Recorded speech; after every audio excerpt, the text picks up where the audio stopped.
Welcome back, traders. Hopefully you're settling into the new year smoothly. Although the markets gave us a bit of a reality check today. Yeah, a definite retreat from those fresh highs we celebrated yesterday.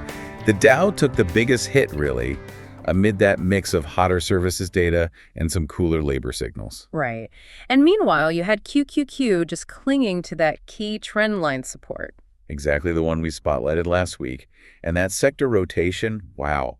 It kept healthcare in the driver's seat, but just hammered utilities. A classic mixed day. You're tuned into the Stock Market Summary series, and as you guys know, none of this is buying or selling advice. We're just here for commentary and education. Yep. Nothing we say here is financial advice. Okay, let's get into it. So today was a classic rotational and, a digestion day, exactly what you'd expect after a big push higher. Right. Looking at the scoreboard for January 7th, the S&P 500 SPY was down about 0.32%. The Dow, DIA, took the real brunt of it, dropping 0.94%. And small caps? Small caps, IWM, slipped 0.23%. But, and this is what's so significant, the NASDAQ 100, QQQ actually managed a slight gain, up 0.1%. That slight gain is just, it's absolutely critical. And it ties right back into what we were talking about last week. The fact that QQQ stayed above that old triangle resistance trend line, that's a huge psychological win. That old resistance becomes the new floor. Exactly. It tells the algorithms, it tells everyone that the underlying uptrend is still intact, despite the selling elsewhere. It really is. And, recognizing and respecting these key technical levels, that's just essential for managing your risk in a mixed environment like this. It keeps you from panicking when the headlines are all red. That's it.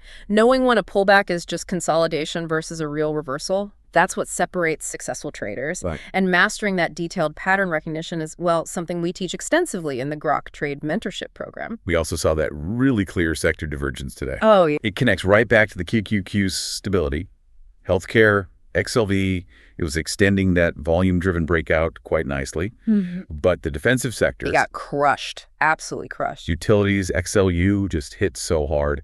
And real estate, XLRE, saw its early morning gap completely fade into some heavy selling. And that leads us right to the economic cross-currents that caused all this. We had a really strong read on the services side. The December ISM services PMI came in hot at 54.4. It was way above what they expected, right? Significantly. It signals the fastest services expansion in over a year. That's some serious underlying growth resilience. But I have to ask then, if growth is so hot, why did utilities collapse? I mean, aren't they seen as bond proxies? That hot data would suggest maybe higher rates are on the table. It does. But what the tape seems to be doing is pricing in this Goldilocks scenario. It's connecting that hot growth data with the cooling labor data. Oh, okay. So the JOLTS report. Exactly. Contrast that PMI with the November JOLTS job openings, which dipped to 7.146 million, well below the forecast. So that points to cooling labor demand right before the big payrolls report. Right. The market is trying to digest both at once, fast growth and slowing wage inflation. So the tape is basically telling us there's a serious tug of war here. And it's picking future growth, like QQQ and healthcare, over the defensives. That's the story of the day. Speaking of what you're watching, as always, guys, if you've got a stock you're watching or a question about the markets, drop it in the comments. We might cover it in an upcoming episode. We do read all of them. And by the way, if you're enjoying this video and appreciate these market summaries, do us a big favor and hit that like button. It's totally free and helps us out in a big way.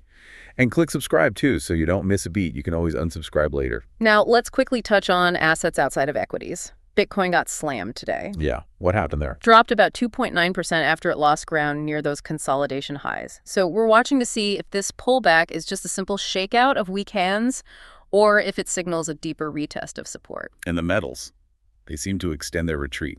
They did. Gold, GLD, was down almost 1%. But silver, SLV, took a much heavier hit, down 3.73%. Wow, that's a big drop. It's a sharp pullback from that rally we flagged last week. A reversal of that size, it usually suggests a technical retest is needed before it can try to launch a new move. Right. Sessions just like today's with the mixed indices, QQQ defending new support, these sharp reversals in crypto and silver, These are prime opportunities to really sharpen your edge. And honestly, that's why we founded the Grok Trade Mentorship program. We give you that tailored guidance and ongoing support, focusing intensely on mastering those technical and pattern recognition levels so you can gain the confidence you need to navigate any environment. So, bottom line, what does this all mean? Today's modest retreat, I think it looks like a healthy digestion phase in this early 2026 rotational environment. The key technical floors are holding firm. We see risk being displaced, not abandoned. So the question for you is, what's your read on these labor cooldown signals? Are you adding to healthcare leadership? Or are you waiting for those crypto dips to get a bit deeper? Something certainly worth mulling over tonight. We'll catch you in tomorrow's market summary. Have a great rest of your day.